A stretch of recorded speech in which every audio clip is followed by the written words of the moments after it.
This is the Definitely Uncertain podcast, brought to you by Gold Rock Capital. Each week, we look at how high net worth families can improve their lives, decisions, and investments in a deeply uncertain world. We always aim to provide practical information, even if we can't offer specific investment advice.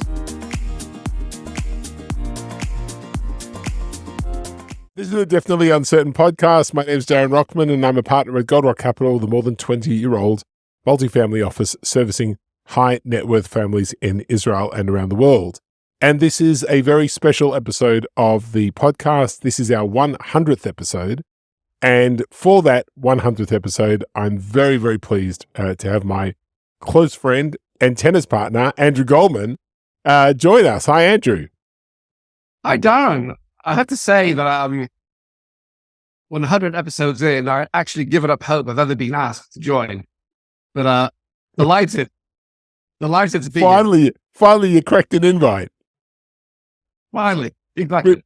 We were going to invite you for number 50, but that wasn't special enough. We had to wait to 100. There we go. I'm truly honored. So, Andrew was born in Newcastle, England. He graduated from Gosforth High School and then went on to complete a degree in software engineering from Imperial College in London. He worked for Price Waterhouse and then moved to Israel, worked for NDS in the smart card world, and then afterwards an entrepreneur in a number of tech businesses. And then since 2008, he's headed Tsemed, a software development company. He's also one hell of a tennis player and very hard to beat. We'll find out about that tomorrow morning. Exactly. And is also the son of the late David Goldman, who was the co-founder, CEO, and chairman of UK's most successful ever software company, Sage. And so Andrew has kindly agreed for the 100th episode to come and talk to us a little bit about his father's journey to success, his legacy, and how that impacts Andrew in his life and family. So thanks, Andrew, for joining us. Oh, my absolute pleasure. Fantastic. So to start, perhaps tell us a little bit about your dad's life before he founded Sage.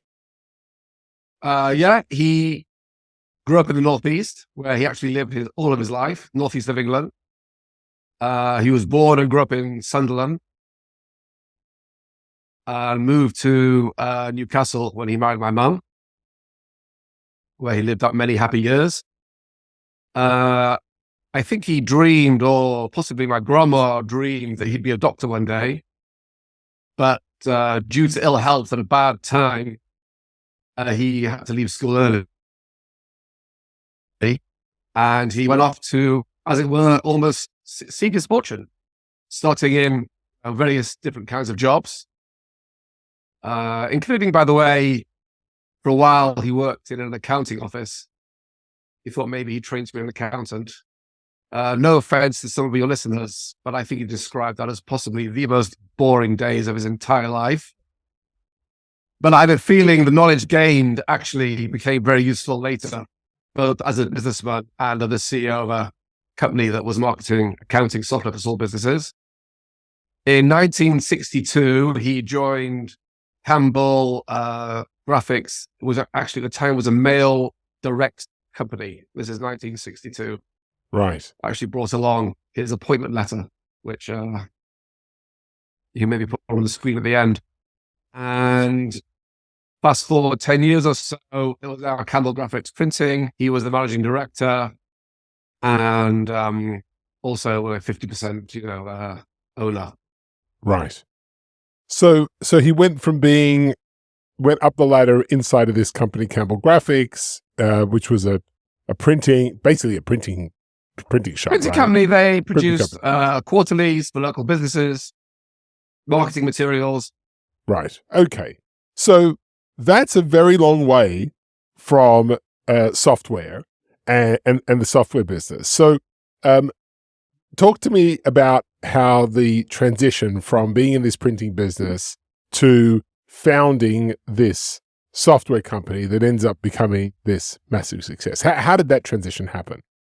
It's an interesting question because all the years in the printing business, Dad was always looking for a new entrepreneurial idea within the world of printing. And all these ideas had two things in common. The first thing about them was, as a family, we were always promised financial results. And his favorite work term was telephone numbers. Right. And the second thing was, more or less, they all failed. The transition to software was actually purely by accident. In the late 70s, he was looking to computerize the estimating process in the printing business, in his own business. Right. Because he saw that computers were starting to come in. We had early, personal computers. There was a PC. We had a little pet in the house, which was the start of my career as a programmer. So, with his entrepreneurial spirit, he thought, this is ridiculous. We're estimating it's such a manual, laborious process. There has to be a better way. And together with a computer science student at the time at Newcastle University, and an American who had previously been involved with NASA, found himself in Newcastle, the three of them together developed this estimating software for Campbell Graphics. Mm-hmm. Only later did they say, oh, wait a minute, we could actually sell this because there is nothing like it in the market. But it was never meant to replace Campbell Graphics. It was, a new idea. Let's build it up on the side. Campbell's will be a perfectly viable going concern to the extent that it was. Right. So they do this print estimation business, but that's not what Sage was. Sage was accounting software. So how did that transition happen?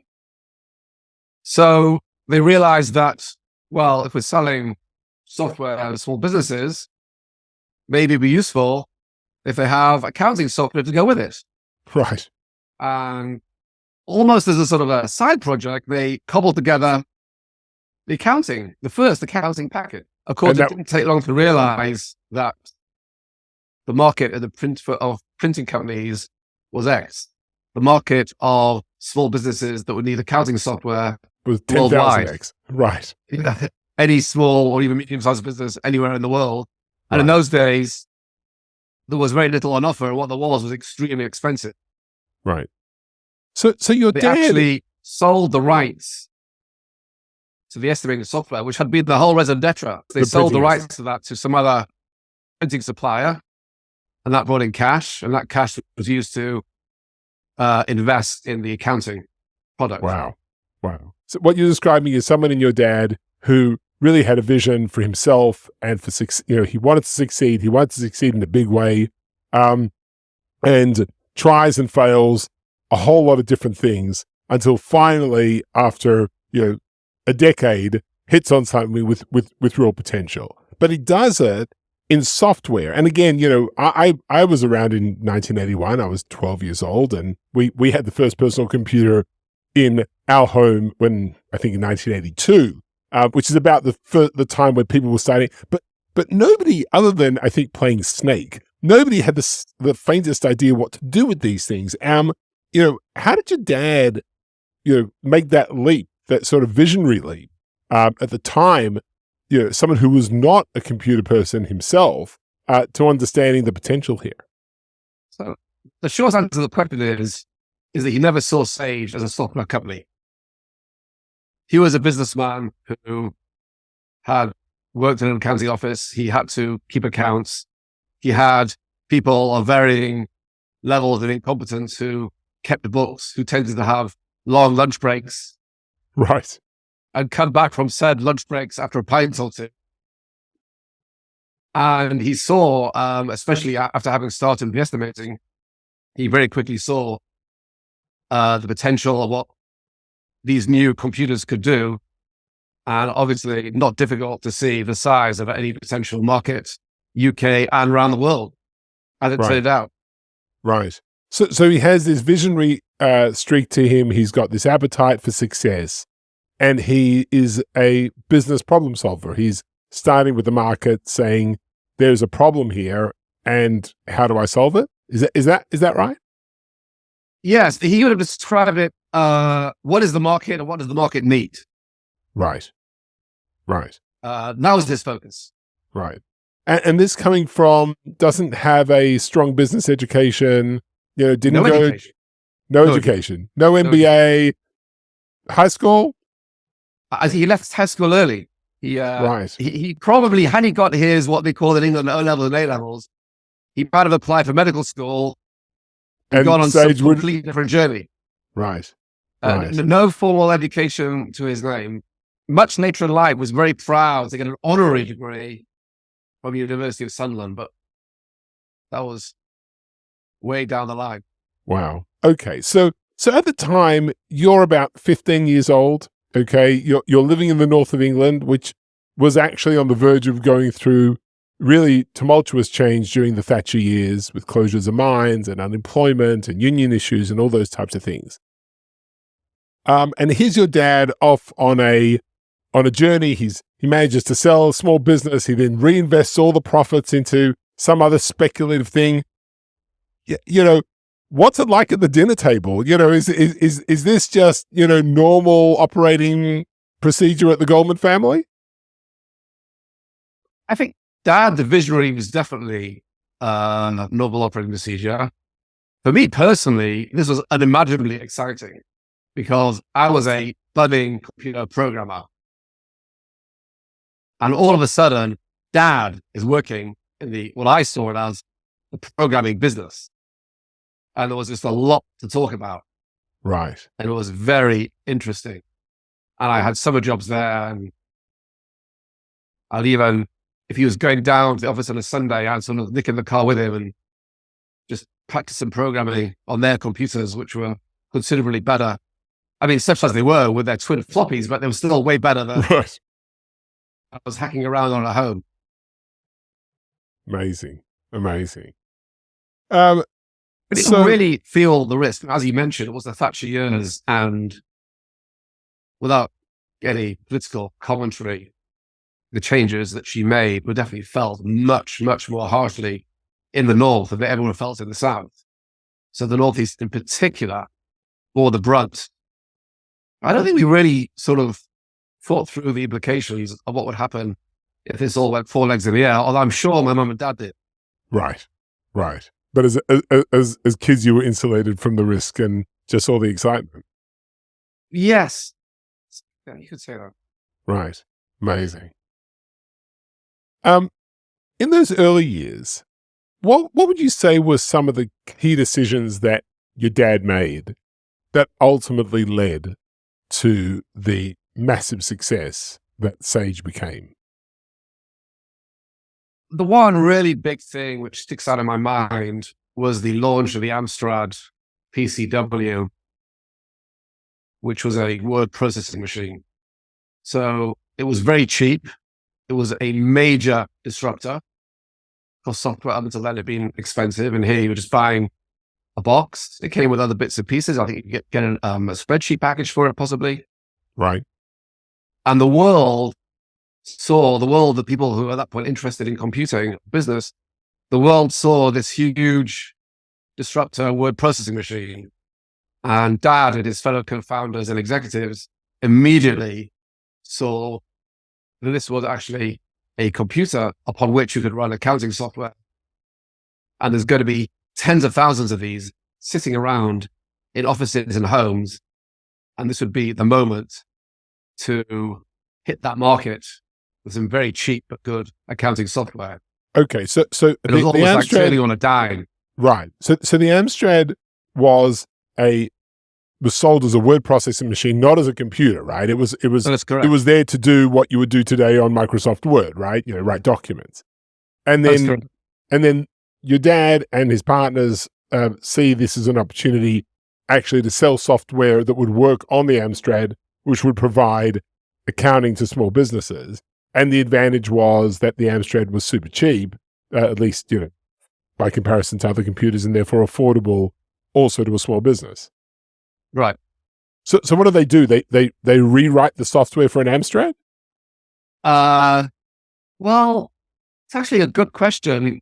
They had tried other platforms that had shown promise and failed. And I mean, anybody who's listening to this under the age of 50 will not have heard of CPM. CPM was the operating system that ran on computers before Microsoft brought out DOS, and Microsoft more or less took over the world. Right. And they had a version kicking around of their accounting suites on CPM. And they realized that the Amstrad, or one of their technical people realized the Amstrad underneath the word processor, etc. Amstrad were going cheap, obviously. It was running on CPM. Right. Now, nobody, even at that stage, nobody in the world had stuff written ready to go for CPM. So they literally rushed back from this exhibition where they'd seen this and dusted down the old CPM code on whatever floppy disks it was sitting on. And it needed a bit of adapting and to be installed, etc., etc. But they turned it around very quickly and were good to go. Okay, so what you're describing is, firstly, failure, right? They're trying it on all different platforms. It's not really taking off at that point in time. It's sort of, they've got some sales. Orders coming in by post. They open the mail. 5 orders today. Okay, right. Okay, and then this piece of technology comes along, which suddenly opens the gates. But it's a mixture of a little bit of luck and a lot of foresight, because they just happen to have something which is almost ready, but then they realize the opportunity of it, rush, redo it, and then launch it so that they can ride this wave that the Amstrad then created. So definitely a lot to spot the opportunity or get the opportunity. It was more building a plan and executing on that plan perfectly. And there's a famous picture of the founders, and somebody actually painted this. This was the strategy meeting where they planned, and they decided that the way they were going to do this was not directly selling to customers. But the only way this was going to work was to sell to software resellers. Uh-huh. And their marketing efforts were almost exclusively targeted to other companies that were going to resell. And it started with resellers, and then they had in England the term VAR, a value-added reseller. Then later on down, you had these super VARs. But so they stopped the mail-in sales. That ends, and then they decide that they're going to go through a channel. And then the exhibitions they went to, and then the marketing dollars they paid for advertising in newspapers, was all directed. I should say marketing pounds, shouldn't I? Was all directed towards these resellers. Right. Wow. So It was not only spotting the opportunity, it was building the plan and executing on it perfectly. Right. And that was the smarts to do that. Right. And that was your dad's, that was where he really shone, if I understood, which was, this in somehow natural inherent marketing ability and strategic. Marketing was always his first love, and he was totally in his element in this job and in these years. Right. And how big was Sage at this point? Now, we're talking about before it was floated on the London Stock Exchange, but how many people were working there? It's hard to say. Before the Amstrad thing hit, it couldn't be any more than 20, 30. Hard to remember.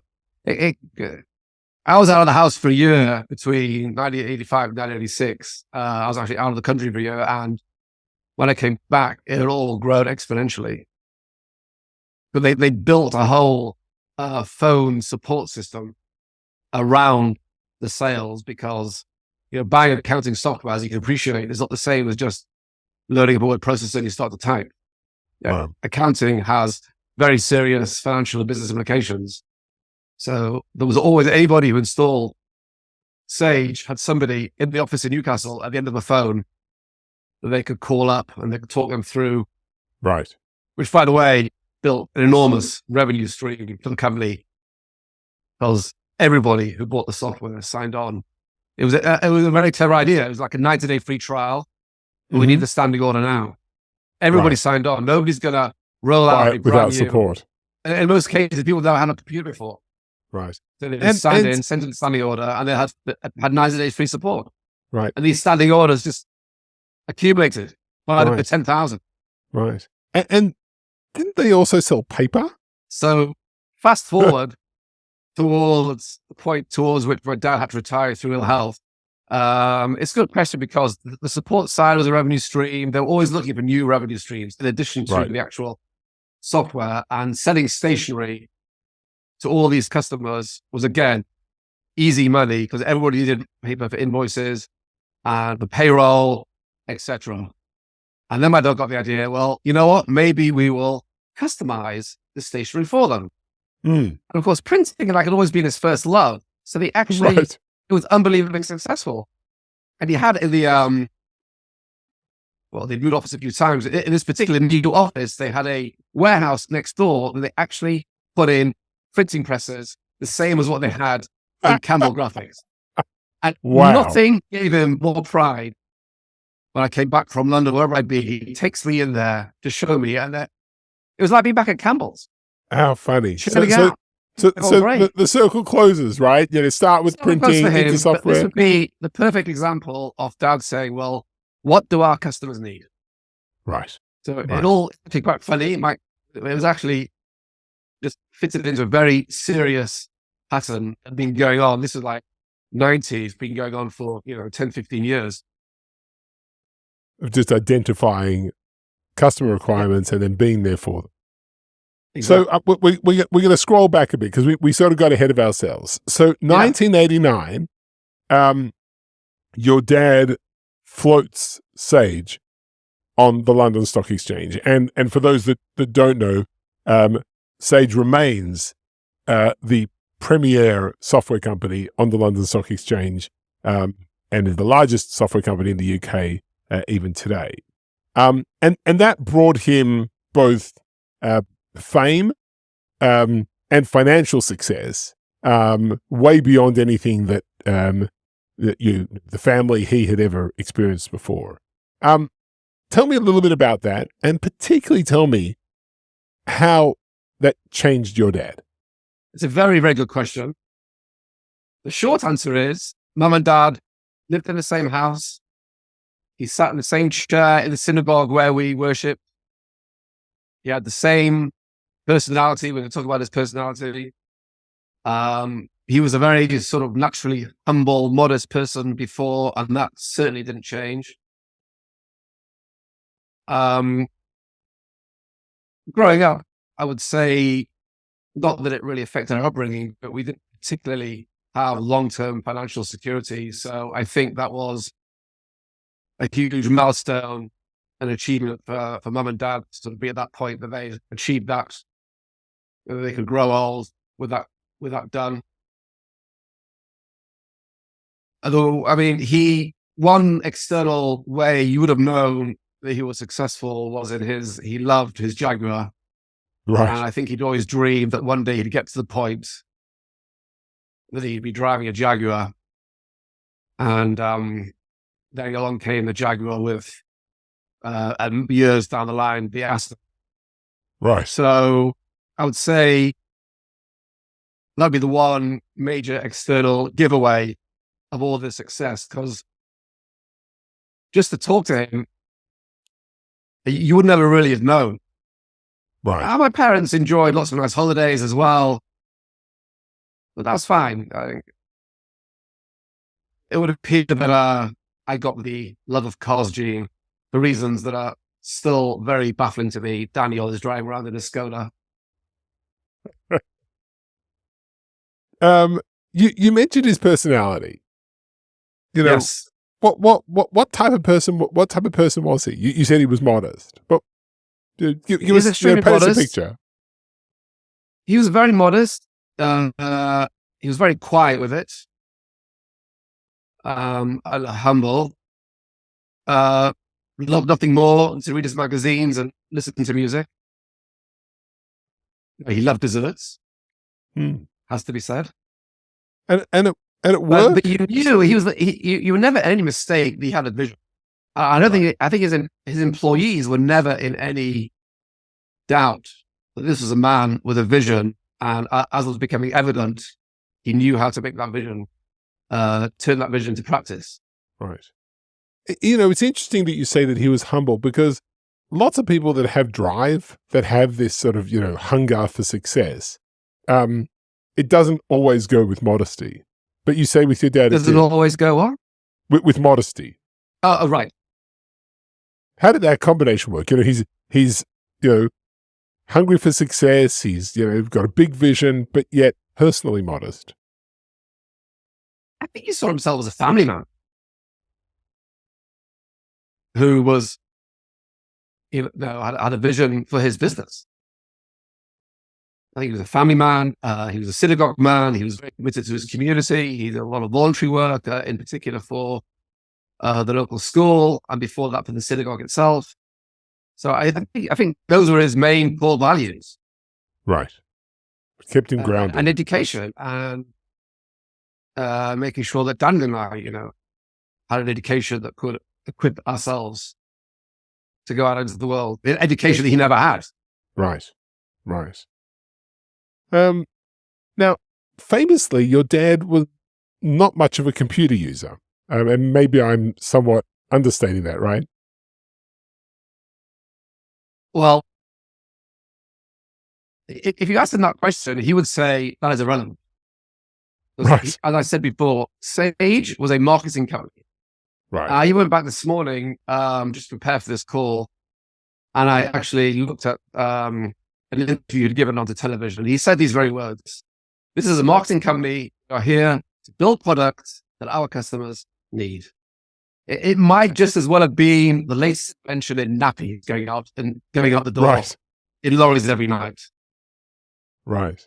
But nevertheless, when as anybody that's been involved as you have and as I have in the process of developing and selling software, an understanding of the bits and bytes is important, because otherwise you're at the mercy of the tech guys who, will tell you whatever stories that tech guys will tell you. How did he handle that? How did he manage to bridge that gap?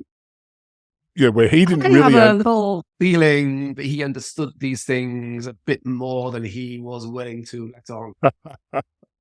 And I have examples of where you could put a computer in front of him and he was at sea. But I think he understood, outside of that, I think he understood the process that was involved. And there were not many times, but there was a couple of times when things hadn't gone so well in the development of a new product or a new range.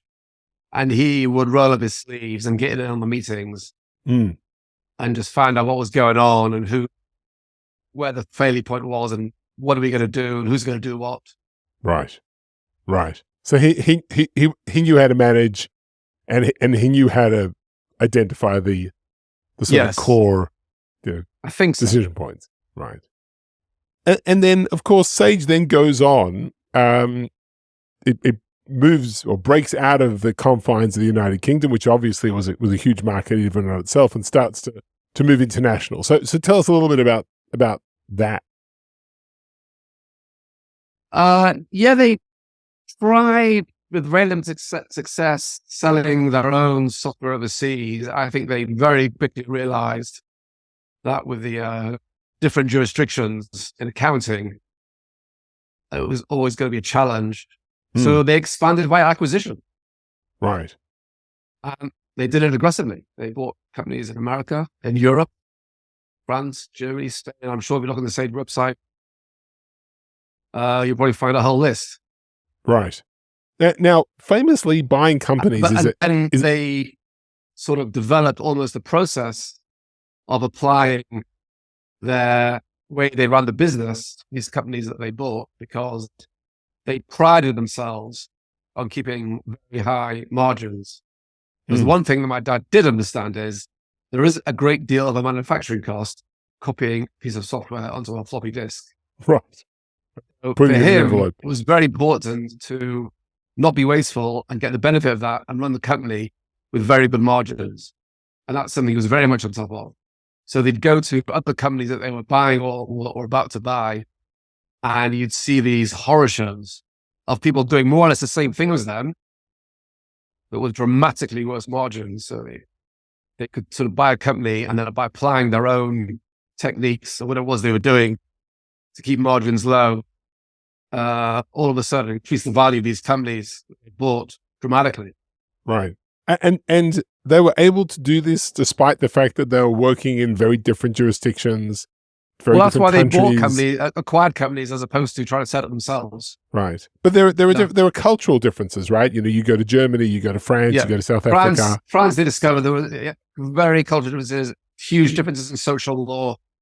They were never going to succeed on their own.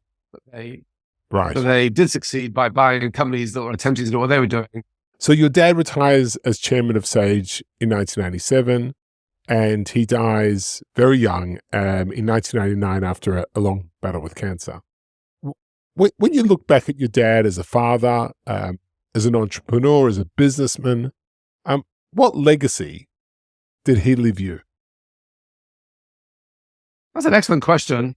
I thought about one legacy, not the legacy. One legacy is he loved humor, and I remember the day that Camel Graphics had to close due to an industrial dispute, which was a long story in of itself. And you can imagine the scene in our morning room as he sort of picks up his briefcase to go to the door. One of us, I can't remember who, made a joke, and we had a laugh. And my dad says, "It doesn't matter what they do, we're never going to lose our sense of humor." And maybe it's like a northern thing. I think that's also how he led. He led with a smile, with a joke, with a chuckle. So I think that's an important part of, certainly as a father, and I think also as a business manager, of who he was. I think the legacy, I think everybody who asked this question to might give you a different answer. For me personally, I would say he left a legacy that he felt very responsible to anybody who needed help. And I don't just mean financial help, although he was very generous. But he felt very responsible to help whatever he can. And it manifested itself in lots of ways. He hired quite a few people at Sage who weren't necessarily qualified. And they'd start by packing boxes. But he would say, show your potential, you're going to move up. And there's at least two that I know of today. One is quite senior in business development, and one is head of Sage Cloud Services. And they remember Dad, and they remember that today, you can talk to them, they remember being hired by Dad and are still grateful for the chance he gave them. So for me, I think that's his biggest legacy of, and the belief that everybody on this planet should be given an education and an opportunity if they've got if they're willing and they have the know-how, given the opportunity to make something of themselves. Wow. Your family decided to endow two chairs in your father's name. Right. One at the university, at the Newcastle University, and the other at the Hebrew University in Jerusalem. Why did the family choose to publicly commemorate your dad with those chairs? So this has been a process that was largely driven by Mum. She felt, first of all, the one in Newcastle had been going 20 years. The one in Jerusalem is brand new. She felt very strongly that Dad had lived his whole life in the Northeast. He built a business in the Northeast. He felt very connected and proud of his Northeast roots. So for her, it was an obvious thing to do something that he would have very much appreciated. So it's in the business school and it's the chair of entrepreneurship. Right. And with a view to the business school connecting with local businesses, which they have, especially by they have the visiting David Goldman professor every year, who is usually somebody who's come from industry. Right. So she felt very strongly this would be the perfect way to remember him. And now that she lives in Israel, we've almost repeated the dose here, because I think we can all agree that had Dad lived long enough, he would have definitely, without any question, bought a home here, because he loved Israel and because he wanted to be near his children and his grandchildren. So now that Mum is living here, she sort of continued. So once again, we've chosen business school in the Hebrew University. And very topically, their need is in the field of data sciences and artificial intelligence. Right. I imagine everybody who's listening to this would have at least heard those two words about 6 months. Well, anybody that listened to the previous podcast would have heard the David Goldman professor at Newcastle University talk about artificial intelligence. So if you haven't listened to that episode, you can check it out. I look forward to hearing that. Okay. I know the two David Goldman professors are now having long chats with each other about entrepreneurship and artificial intelligence. Wow. They are both way more intelligent than me, but but one hopefully day they understand each other. A bit about what they're talking about. Indeed. So to wrap up, you're a father of three, and please God, soon to be a grandfather as well. Although I shouldn't give away any spoilers. How do you transmit your dad's values to the next generation of the family? My main MO is personal example. I think that's the only way to go. Do what you have to do. Do it without a fuss. I think one thing I learned from my dad is do things because you have to do them, don't look for recognition. And I see that all the girls out, they all just get on with it. Fantastic. That's been amazing. Really. It's been a lot of fun. Thank you. Thank you. I really appreciate it. And it's an amazing story and an enlightening story and an inspirational story as well. So thank you for sharing. And thank you everybody for listening. And I can't promise that all of the podcasts will be as, wow, that this has been quite, I'm still trying to absorb all this, as good as this one, but we'll try. So look out for more podcasts coming your way soon. Thank you, Andrew Goldman. And thanks everybody. Okay. Bye-bye.